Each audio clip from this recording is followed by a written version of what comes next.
Unless otherwise indicated, Ratchet Book Club is intended for a mature audience.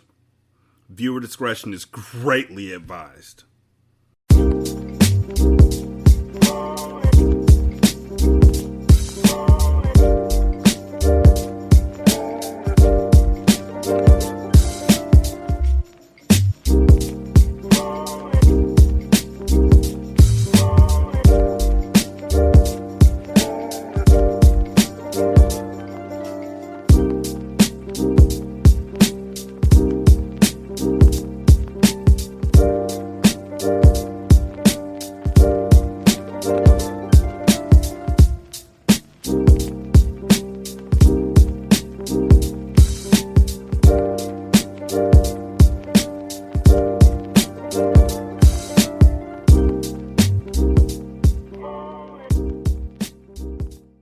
Welcome to Ratchet Book Club, where we read hood classics and good classics. I'm Derek.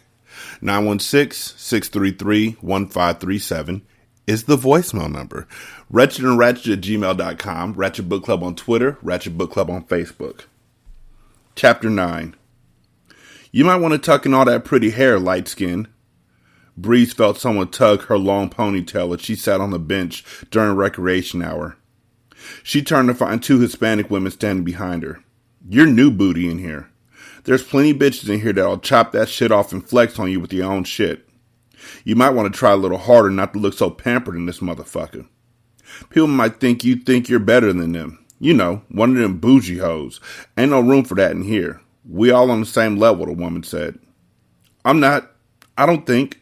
I'm just minding my own business, Breeze said, stumbling over her response as she tried to decide how to approach these women. The woman said as she sat down. That's even worse. Nobody walks around here alone. You link up with your people. After a while, family don't visit no more. The people who look like you, talk like you, come from where you come from, we become your new family. I'm not into the whole gang thing, Breeze replied. I don't want no problems. I'm just doing my time. We all just doing our time, and it's not about gangs. It's about heritage, mommy. The only color that matters is the color of your skin. You can walk around here and alienate yourself if you want, but that makes you an easy mark. What you in here for? Bullshit, Breeze responded. She didn't want to give more information about herself than what was needed. The woman smirked. What's your name? Breeze. You're not Breeze in here. What's your last name? The woman shot back. I'm Sanchez. This is Rezi.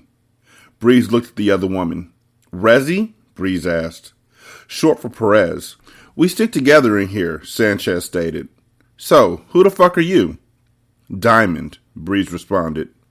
Well, Diamond, tuck that hair and let me know if you need anything, Sanchez said as she stood and walked across the yard with Rezi right by her side. Is Breeze, does she look Latina? Like Latinx? Is that what's happening here? Because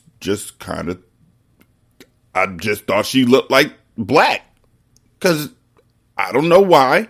Are y'all saying that the men in the family are, I guess they're light-skinned and Adonis gods and all that kind of stuff, and then Carter's black because his dad is black and his mom is black, but she looks like her mom? But isn't her mom Dominican? Wait, what? You know, I'm going to go all the way back to the first book because I can do that. He stared into his wife's green eyes and admired her long flowing jet black hair. Taryn, his wife, was a full-blooded Dominican and could have easily been mistaken for a top model. Carter then glanced over to his daughter, Breeze, the spitting image of her mother and also his baby girl. At age 19, she was beautiful, intelligent, and being mixed with black and Dominican gave her a goddess look. Again, fuck color. She had long, thick hair with green eyes, which made her every man's desire and every woman's envy. God damn it. I fucking hate this book. Okay, so Dominican. Yeah. So I just looked it up to make sure I was right. I went to Google and looked at pictures, and a lot of Latinx folks and a lot of black folks. Somebody tried to plug white people into the pictures too. Like you could click on a tab that said white. Like that is the most Karen ass shit I've ever seen in my entire life. Like we gonna put ourselves everywhere, but that was really white folks' mindsets. Happy Black History Month. So she could have been either, I guess. She could have been black presenting, or she could have been Latinx presenting, depending on what her mom looked like, because they said that she looked just like her mom, even though her dad is black, and so they wanted her to look Latin, I guess. But they didn't really state it until now. But then again, her grandfather's name is Estes, so it is clear that her mom was on the Latinx side. I don't know. So she got her mom's looks and her dad's money, I guess, and didn't look in no ways black, because the black folks are like, yo, Latins, though, the Latinx folks, that's your homie right there. I just always thought that she looked, in my mind, I just pictured her as black because I never thought about anything else. It's a book written by black people. I wouldn't have thought that they would have made somebody who, in a book written by black folks about black folks, you would have written somebody who was able to pass. Unless that's just what you, like, internalize racism, like you want to be able to look like this with the green eyes and everything. I don't know. Now I'm overthinking it. Fuck it. What the hell was that? Breeze whispered to herself. I don't fucking know, Breeze. Like, I didn't know you were reading me while I was reading you. That's my fault. What the hell was that? Breeze whispered to herself as she watched him stroll away. Breeze looked around, noticing that all the inmates were clicked up. Everyone belonged somewhere, except for Breeze. She was one of the only women sitting alone. If you weren't clicked up, you were singled out, and with this many women in one place, jealousy quickly surfaced. Breeze's silence came off as arrogance, and she was slowly becoming a target. Of course she was. Suddenly, it felt like malicious stares were aimed her way. She didn't know if she had been too naive and missed them before, but now that she was aware, an uneasiness settled in her stomach. She was like a sheep amongst wolves. Bree stood and tucked her ponytail inside her shirt before making her way back to her cell. At least inside there, she only had to battle her thoughts. Out on the yard, she was exposed to danger. Anyone could get to her from any angle, and the problem was she didn't know exactly who her enemy was. In that moment, Breeze hated that she was so delicate. She hadn't been in one single fight growing up. Her father's army of goons always handled her problems. She had been the only kid throughout school to be escorted each morning by armed men for her protection, and those same armed men would pick her up afterwards. She had gotten so used to it that she never thought the day would come when she would need to be her own protection. The thought scared her because she didn't know she had it in her. As she held her bulging belly, she knew that she had more to fight for than just herself, but what could she do in her current state? I'm 9 months pregnant and helpless in here. Bree sauntered back to her bunk, and as she passed the TV room, she paused. She noticed Sanchez and Rezi sitting with 4 other Hispanic women inside. A part of her wanted to go to them and ask for protection. Life inside would be a lot less lonely with allies, but Breeze had been taught to live a certain way. Her blood had been her team for as long as she could remember. She wasn't a girl who had friends, or ran in a crew of women that was placed together for superficial commonalities like looks or money. Her crew had been her family. Linking up with these women would feel different because she knew at the end of the day, none of them would hold her down like family. Besides, nothing in prison came at a fair price. She didn't know how expensive the price may be. Accepting protection from the wrong people could cost her in the end, so she would hold herself down as long as possible to avoid owing a debt.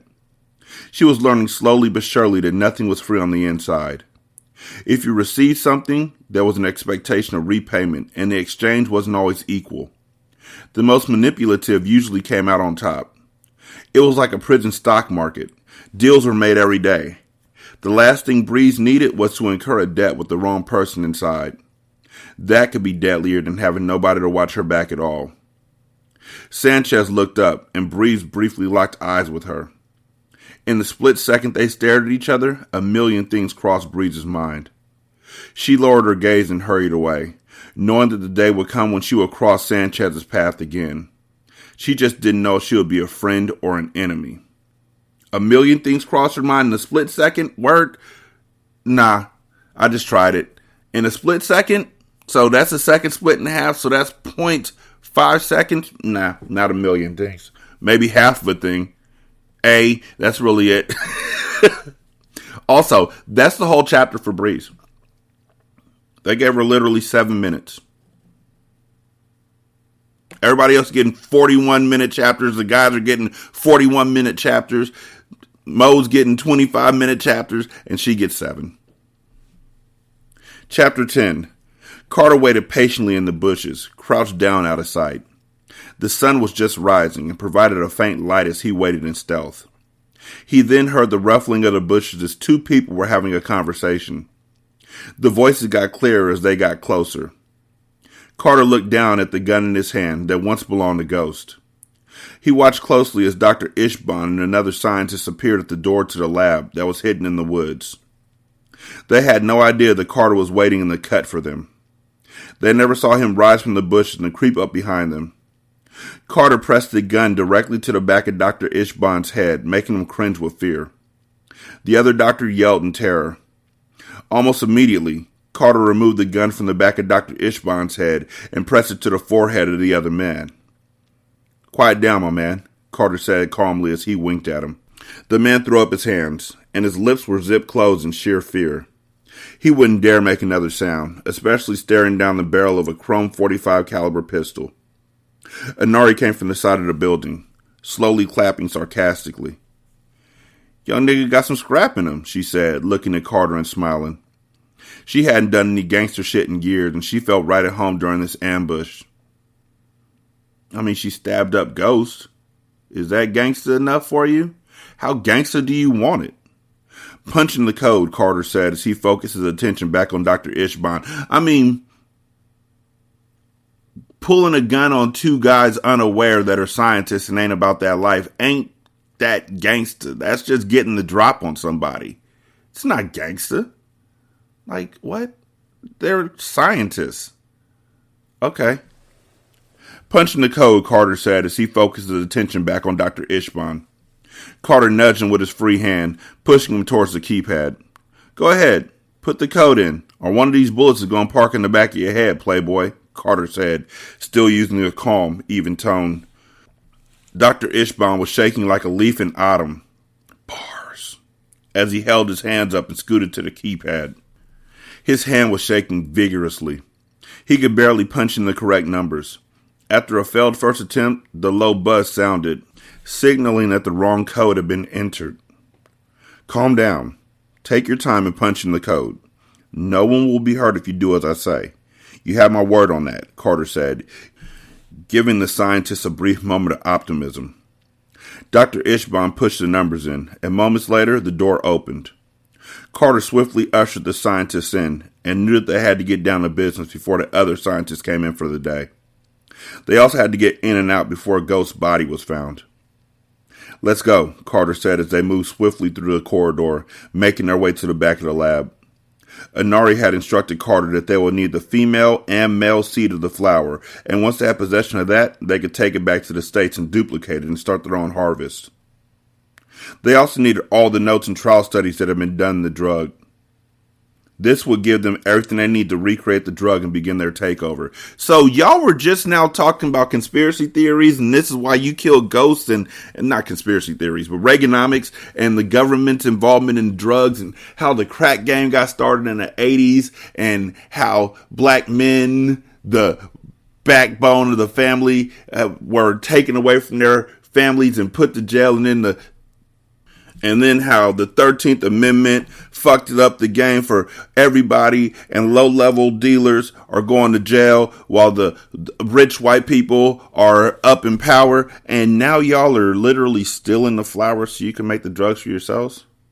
So y'all saw that this was crack like it was back in the 90s, and y'all got mad, or in the 80s, sorry, and y'all got mad and killed Ghosts, and now y'all are making crack.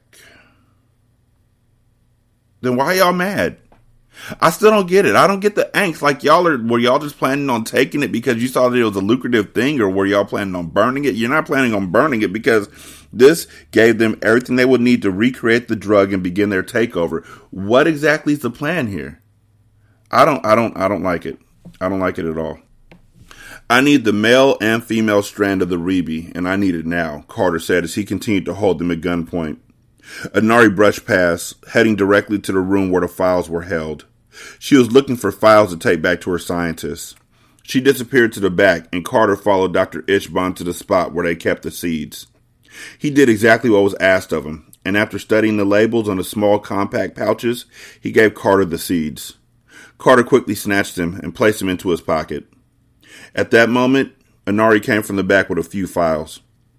"Got him," she yelled as she came out of the back. Carter glanced at her and then focused back on the scientist.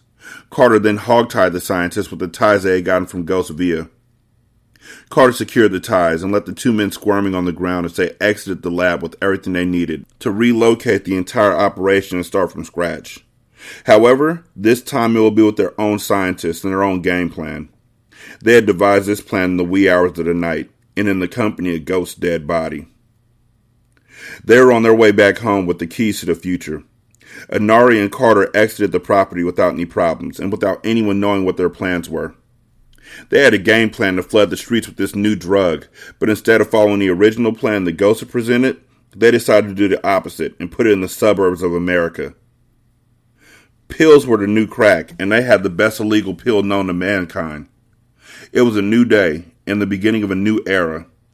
Inari set up transportation and then set up Carter with fake documents to get him back into the States undetected.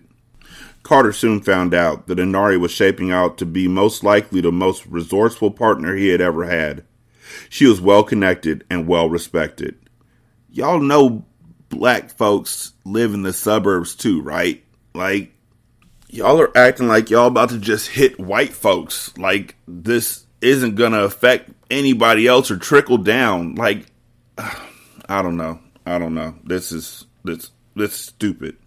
Carter's main goal was to get back home and see what was the problem with his family. The fact that Breeze was unreachable had him worried. He still hadn't heard from Breeze and was determined to get to his family, even if it cost him his freedom. He was a wanted man back in the States, but he didn't care at this point. He was prepared to go out swinging. However, he had to find out what was wrong. Breeze was a safety net, and with her not responding, it sent his entire world into a frenzy. He was determined to get back home and get to the bottom of things. He also knew that to make power moves, he had to be in a position of power, which meant being financially ready for anything. He wasn't as wealthy as he had been previous to the federal government being on his tail. He knew that this move with Inari would strengthen his financial health, which would enable him to do more. He was about to step back into the game, 2 feet in, all gas and no brakes. Carter's heart pumped furiously as he walked through customs with his phony paperwork. It was a week after they killed Ghost, and they were heading back into the United States. They had to stay in the country for a few days so Inari's connections could send Carter over his fake documents. In the meantime, Inari and Carter were making calls, setting up a pipeline, and setting up shop for their new drug. The plan was for them to be up and running within a month, and the drug Reby would make its street debut. The crowded customs terminal was hot, muggy, and loud from all the various conversations and movement going on. People hastily pulled their luggage and speed walked through the terminal, everyone having their own agenda. Police were scattered throughout the place, some walking canines, letting them sniff their way about and around. They were obviously looking for drug traffickers or anything out of the norm. Little did they know they had 2 of the biggest ones in America's history passing through. Carter casually looked around, trying to blend in as best he could. He wore cheap clothes and had a camera around his neck. The straw hat that sat on top of his head was far from his style. However, he needed to look as much like a tourist as possible. The passport said his name was Dean Griswold. The fuck? Griswold? You're telling me that Carter, a black dude, has the same last name as a dude from National Lampoon's Vacation? Dean Griswold. Sheesh. But little did they know, he was one of the FBI's most wanted. He watched as Inari slid through customs without a problem. She looked back at him and quickly moved her focus past him, not wanting to give any indication that they were together. Carter approached the officer, who was checking people's documentation, and his heart began to pump faster and faster the closer he got. Carter grimaced as he felt the sharp pain shoot through his heart and stopped walking momentarily as he squinted his eyes, hoping that the pain would subside. "Are you okay, sir?" the police officer asked as he frowned in concern. "Yes, I'm fine." "Too much spicy Indian food," Carter said as he felt the pain going away. He smiled and passed the officer the fraudulent passport. The officer held it up and put it next to Carter's face, and his eyes went from the passport to Carter's face, back and forth. He studied closely, and Carter tried his best to look calm and unbothered, even though he was growing uncomfortable. After a few seconds of examining, the officer smiled and gave Carter his documents. "Come again," the man said as he smiled. Carter quickly passed through and saw Inari waiting on the other side. They were scheduled to be on a commercial flight back to the States, and it was the safest option. Inari explained that the Border Patrol had been very leery of private jets coming into the U.S., so she suggested that they try and blend in with the crowd and be as normal as possible. Within an hour, they were on a still bird in the sky, headed back to their home, the streets. So Millie and Brick and anybody else who was still back on the island, they were just like, you know what, fuck them. We ain't telling them nothing about what we found out. We just gonna dip out with this stuff, and Godspeed to them. Like, them niggas ain't gonna be murdered or examined or something because Ghost is dead. These two scientists are tied up. Some of the flowers some of the seeds for Reby are gone, and 2 people are gone with them. Do y'all know anything? No? Alright, until somebody tells me what happened, we're going to shoot this person first and move our way down the line. "I've never seen anything like this in all my years," the young scientist said as he held up the test tube and shook the milky contents around. Inari looked on as she crossed her arms in front of her. She listened closely as the scientist stood there in disbelief. "This substance has a melting point substantially higher than the purest form of cocaine documented here in the U.S. Cocaine melts at about 208 degrees Fahrenheit. This Reby, once in powder form, is at about 230. You, my friend, have a monster." "Okay, talk so I can fucking understand you," Inari said as she tried to get a better understanding. That's redundant, right? Basically, you have the raw shit that this country has ever seen. This can get stepped on 5 times and still have the same potency as the highest grade of drug on the streets, the scientist said, stripping away all the scientific terms and getting straight to the point. Inari smiled and saw dollar signs. She was about to set up shop in different suburbs across the nation and retire at the top of her game. By the time the feds got a whiff of what she was doing, she would be retired. The plan was coming along nicely. Carter sat in his car and watched closely, as he had been doing every day for a week straight. There was no sign of Breeze or the kids. He continued to call, but he always got the same result. Voicemail. He didn't know where to start. He was lost and his faith was slipping away. He felt the burner phone buzz in his lap and looked down, seeing that it was the private investigator that Inari had plugged him with. He hired him to help him find his family and make sense of it all. He looked at the phone screen and it simply read, "Meet me at same spot. I have an update for you." Carter responded back immediately, texting, "On way." You could have put "my," or you could have put OMW. You didn't have to say "on way" like you're being charged per text message. This ain't 1999. My nigga, like, seriously. Yes, we used to get charged per text message like it was crazy. Some of y'all might still. I don't know. At this juncture, I feel like a diamond. I just figure everybody has unlimited data and text. But if you don't, get off that Getro PCS, okay? It's not for you. It's a trap. He quickly started up the car and headed towards a small coffee shop just outside Dade County. Carter set up the place as a meeting spot because it had no cameras and had relatively low traffic. Inari had connected him with one of the most respected PIs in the country. He was a brown bag customer, meaning his services were only to be paid in paper bags, no trace. Carter loved that business model, seeing that it fit his circumstances perfectly. He headed onto the freeway, and rolled down the window to feel some of that fresh Miami air. It had been a long time since he had been in his old stomping grounds, and he had to feel that salty, humid air as he zoomed down the interstate. He took a deep breath and inhaled as he enjoyed the scenery and tall palm trees that hovered over the highway. They really just gonna act like Zaire doesn't exist, huh? I just realized that, like 3 episodes later, that they said that when he shot himself in the head, he got amnesia. And now he forgot all about Breeze. And Breeze was like, rather than standing by him, she was going to get the divorce sped up because she wasn't going into jail with the name of a snitch. And that was it for Zaire. That just dawned on me. Like, the nigga's still alive, but he don't remember nobody. So really, he's dead. Okay, sorry. I beat this highway up, Carter thought to himself with a smirk as he thought about the cartel days and how much weight he used to move up and down the interstate. He thought back to the first day that he stepped foot in Miami, and that was to see the father he had never known. He met his father at his funeral, and that image always stuck with him. It was a day that changed his life forever, and he found out that he had brothers and a sister. It was a day that he was thrust into a position he wasn't ready for. Although Carter didn't truly know if that day changed his life for better or worse, he understood that it started a roller coaster ride that he couldn't have imagined. A tear dropped down his cheek as he thought about the life he had created for himself. He had never imagined that he would have made millions and owned casinos in Vegas. He also never imagined being on the FBI's most wanted list or going to war with some of the most powerful men in the country.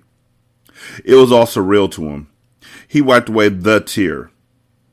The single tear. That's all you get here from Carter, ladies and gentlemen. One thug tear.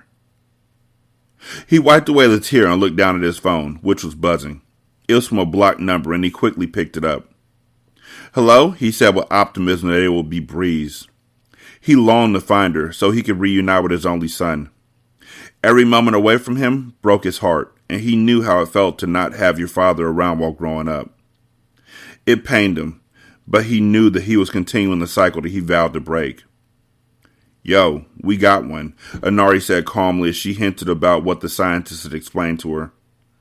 Carter closed his eyes in disappointment. Anari wasn't the voice he wanted to hear. Oh yeah, he said as he gathered his composure. Yeah, it's so potent, we can moonwalk all over this motherfucker, she said with the utmost confidence. So I guess the oh yeah that he said should have had a question mark, but they put a comma, even though he wasn't saying anything after that. Like, if you have quotations and so quotation marks and then a comma is when you are starting a sentence and you want to explain who's saying something, and then you finish the sentence off in another group of quotations, and then you put the period. For example, sometimes, Derek said, people actually remember the rules of grammar and the rules of diction, and they put it to use in their books. Other times, he continued, they do it like the cartel. So when he said, oh yeah, it was a question mark, because that was the whole sentence. There was nothing behind it. He didn't say anything else. Oh yeah? He said as he gathered his composure. Yeah, it's so potent, we can moonwalk all over this motherfucker, she said with the utmost confidence. Sounds like we on to something then, Carter said as he turned the wheel to get off on his exit. No doubt. But dig this. I think we need to expand and see if some of my old friends want in. I have some heavy hitters out in the Dominican Republic. This is how Estes is going to get in there. Okay, cool. We're Avengers Assemble. I can see this being worldwide rather than just here. I really think I should set up a meeting. You game? She asked as she walked into her condominium, undressing herself. Although Anari was in her 40s, her body was still toned. God damn. Nigga, what the fuck do you think the 40s are? Like, what? Okay. Although Anari was in her 40s, her body was still toned. She talked business as she locked eyes with her husband, who was waiting for her naked with an erection in his hand. She hadn't had any dick in weeks and had instructed him to get ready right before she got on the phone. I'm game. Set it up, Carter confirmed just before he closed his phone and pulled into the small coffee shop just off the freeway. Anari, on the other hand, ended the call, but started her ride on the dick of Vaughn, her husband, because, somehow they got to fit sex somewhere into this book. It's urban fiction. Urban fiction is sex, money, and murder, right? That's the rules. She kissed him passionately and whispered about how much she loved him in between the wet, sloppy kisses. He gripped her buttocks and squeezed them as he slowly guided her up and down on his shaft.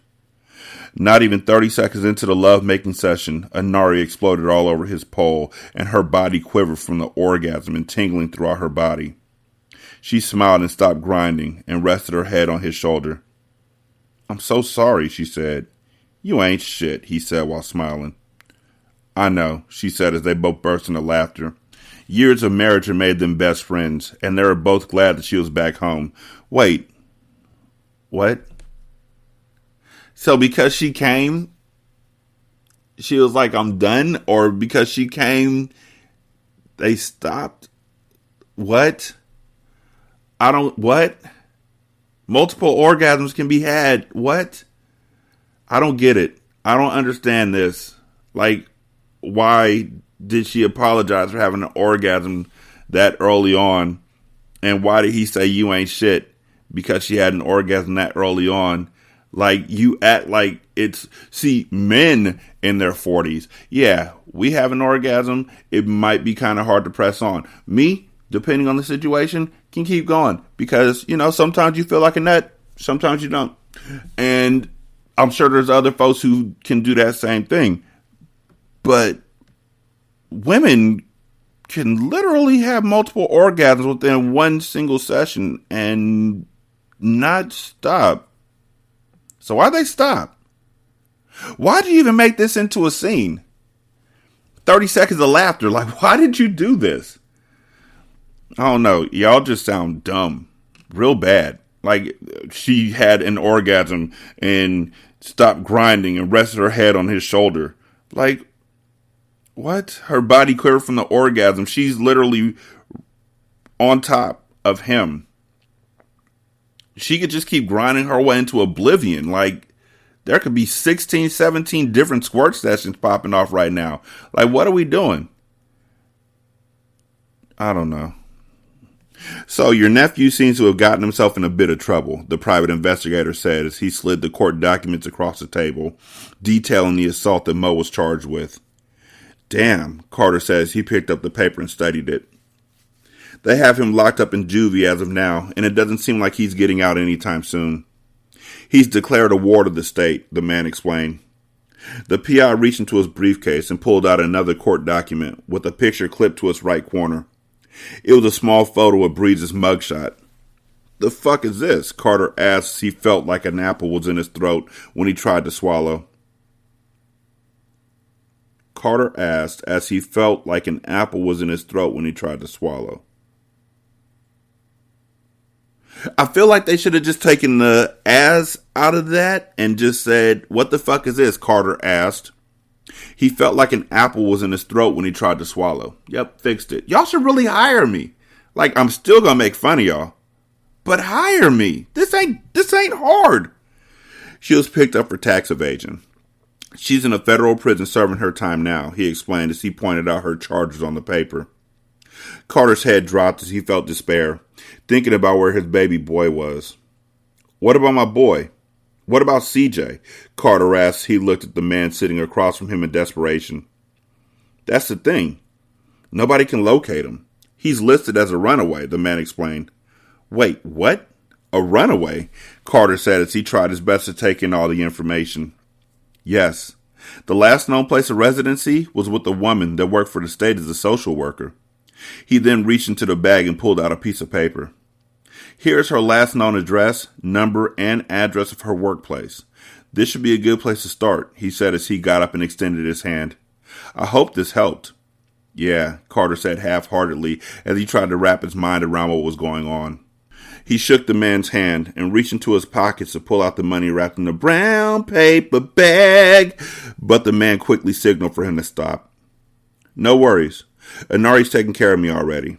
"Good day, sir," he said just before he walked away and out of the cafe, leaving Carter there with a table full of papers. Carter had to think wisely before he approached the lady. knowing that she was a government employee. However, he was on a mission to find his son, and even if he had to be on the run with him, so be it. But first, he had a trip to the Dominican Republic to take. He had to get his ducks in a row so he could knock them down. First, establish a money flow, get his son, and approach the DA with the threat of blackmail. He decided to use his trip to the Dominican as his planning period, and on their return, he would go hard and get his family back once and for all. Chapter 11. CJ was silent as he sat in the back of the tinted Mercedes next to Estes as they were driven through the streets of Santo Domingo. As CJ looked outside his window, he saw the poverty that had taken hold of the people who lived there. Not everyone lived like Estes, and CJ wondered how Estes had gotten rich while the rest of the people in his native country seemed to be starving. A tense knot settled in his stomach, and his chest ached from the anxiety of what was waiting for him ahead. He wasn't afraid of the fight to come, but the possibility of losing and getting further on Estes's bad side worried him. There was money on the line, and CJ didn't want to disappoint. He stayed silent for the entire drive, and when they pulled up to an old tobacco factory, he was surprised at how big it was. He had pictured a small fight with small fuss, just some old men who had too much money who had created a small ring. This was the size of an arena. The building had closed long ago, yet the scent of tobacco leaves still filled the air. Its broken windows and rusting exterior made the place a perfect location to conduct dirty business. I used to come here as a boy. My papa threw me in this ring when I was 10 years old. Whether I won or lost, I built character over the years I fought here, Estes reminisced. First rule of Fight Club is you don't talk about Fight Club, Estes. What the fuck? CJ didn't respond as the car rolled to a stop. He stepped out and looked at the tall building. Intimidation filled him, but he tried hard not to show it. He followed Estes inside, stomach queasy and legs shaky. It looked like a coliseum inside. The middle of the factory had been barricaded off, forming an arena. Men stood on the outside of the barricade, boisterously cheering as two young boys went to war on the inside. CJ felt sick to his stomach as he watched the boys tear each other apart. This wasn't the type of fighting CJ had in mind.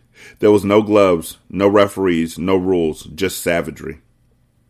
"You're up next," Estes said. The words rolled off his tongue so casually that CJ looked at him in shock. "Put your game face on, kid. You go out there looking like you want to run home to your mommy, and you're going to be swallowing your teeth," Estes said. He bent down and stared CJ straight in the eye. "You aren't ever in that pit with anyone that's better than you. You don't fear any man. Your enemy bleeds just like you bleed. That feeling in your heart making you feel like you want to run, your opponent feels that too. That's not fear. That's fuel. You use that," Estes said. CJ nodded and gritted his teeth as Estes pushed him into the pit. Two men carried the losing boy out of the pit as the winner walked off. CJ's eyes widened as they carried the loser right by him. The boy moaned, barely conscious, his face bloody to the point of unrecognition. CJ looked up as the Dominican boy stepped into the pit. He was taller than CJ and about 20 pounds heavier. The look in his eyes held no fear.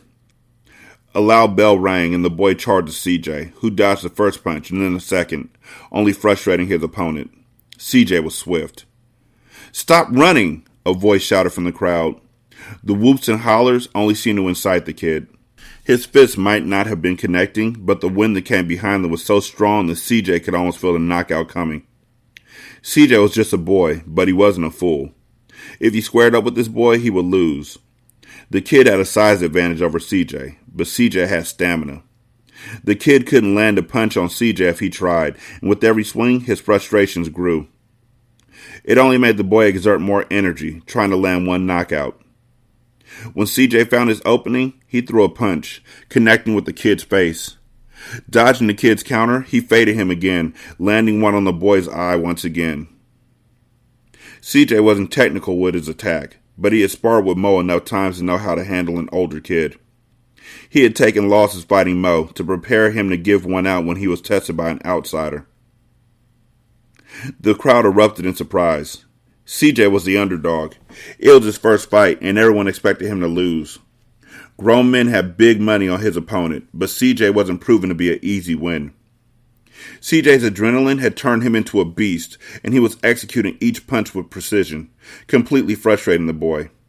It was obvious he couldn't outswing CJ, but when he delivered a blinding headbutt, CJ was stunned as he stumbled backwards. Blood leaked from his nose as a ringing filled his ears. CJ bent over, and the kid followed up with a knee to CJ's face. "Get up!" Estes shouted. CJ was dazed, and the blood in his eyes stopped him from seeing well. He scrambled backwards, but the kid was coming at him too fast. The kid lifted his foot, but CJ rolled out of his path, barely avoiding the kid's wrath. He struggled to his feet. Squinting his eyes, he wiped the blood away with the back of his hand. The kid swung, and CJ dodged left and came back with a hook to the jaw that buckled the boy's legs.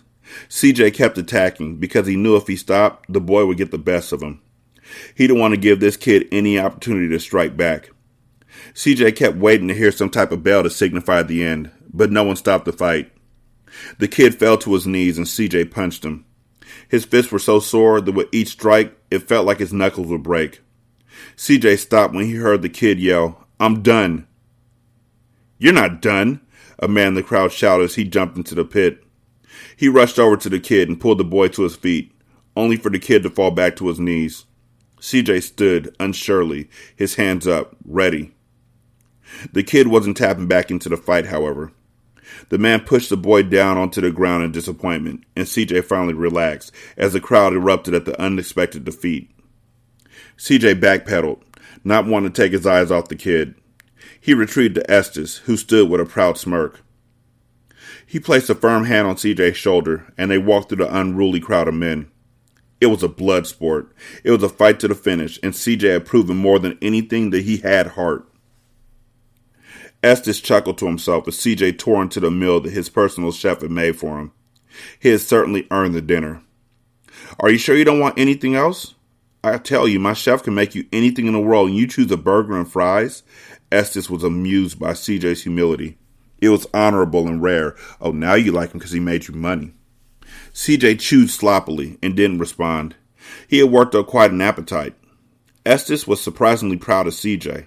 The kid wasn't his blood, but he was something special. His grandson Mecca had been a beast. Monroe had been sharp as nails, but they had their faults as well. CJ seemed to possess an inner monster to... I'm sorry. I know that this is two black folks writing this, but them writing this about this kid is just... And them dehumanizing this kid is just frustrating. Monster, inner beast, all this kind of stuff. And I know in MMA they probably call each other the beast and all that kind of stuff. But this kid is 7 and or 8. 8? Yeah, 8. And he didn't even know what he was getting into. He barely survived. They're not talking about the scars or the cuts or his bloody nose, which is probably damaged and broken or anything like that on an 8-year-old. They're just talking about how he's a monster. He has an inner monster that he brought out when needed. Like, how do you know he's 7 or 8? Sorry, he's 8. I'm going to keep saying that because, I don't know. I don't know why. Maybe because I want to humanize the little kid. He's been through bullshit. CJ seemed to possess an inner monster that he brought out when needed, but he had self-control too. He was smart, and most important, he possessed a level head that allowed him to assess a situation before reacting. If Mecca and Monroe had been anything like him, they would both still be alive, Estes thought. If my Sammy had been more like him, Estes stopped the thought. He didn't want to let his thoughts lead him down that path. Nevertheless, he was impressed with CJ. He was young and had no one, yet somehow each time he fell, he landed on his feet. His resilience was remarkable, and the young boy intrigued Estes. The way CJ fought, fearlessly, Estes knew he would make a lot of money by putting CJ in the pit each week. With a bit of training, CJ would be unbeatable. I just closed my eyes and I pictured Django Unchained, where they had Mandingo fighting. That's what I picture. Like, you're taking somebody and you're forcing them to fight, and then when they win, you shower them with some sort of praise, but you're reaping all the benefits, and all they're getting is pain because they're scared of disappointing you. They're scared of being hurt if they disappoint you. I underestimated you when you first arrived, CJ, Estes admitted. This is your home now. You have access to anything here. The room that you walked in before, it belonged to my son. He died a long time ago. That's the only place in the house that I asked you to stay away from. Other than that, you have free reign at the place. Should have been of the place, but okay. You have a gift with your hands, CJ. You're young and your instincts are good. I would like to put you back in the pit. You stand to make a lot of money. You can shape your own life, CJ. Every fight you win, I'll put money away for you in an account that belongs to you. You'll have the best trainers, the best diet. I could turn you into a machine if you let me, Estes said. What do you say? CJ nodded. Working out his anger in the pit had felt good. After the fear dissolved, he felt liberated. Every punch he threw was about more than just winning. Since he was 5 years old, he had felt vulnerable. From the day Baraka had taken him from his family, CJ felt powerless and displaced, as if he would never truly be safe anywhere, not even with his family. In the pit, he felt in control. With every blow his hands delivered, he released a bit of the hurt he felt inside. He didn't need to speak about his emotions. He could just fight through them. Okay, CJ agreed. Estes went to the freezer and retrieved a bag of frozen vegetables. He tossed them to CJ. For your hands, Estes said. Get some rest. You went into the pit unprepared today, and you came out victorious. In the morning, you'll train. 916-633-1537. Ratchet and Ratchet at gmail.com. Ratchet Book Club on Twitter. Ratchet Book Club on Facebook. Leave a review on Spotify. It only takes like 13 seconds. Leave a review on Podchaser. Copy and paste that in the Good Pods. Copy and paste that in the Apple Podcasts. You could donate to the show at patreon.com/singlesimulcast or at buymeacoffee.com/sscast or on the Good Pods app. There's a tip jar. Thank you to everybody who's been listening. I greatly do appreciate it. Y'all be good. I'm going to holler at y'all later. Peace.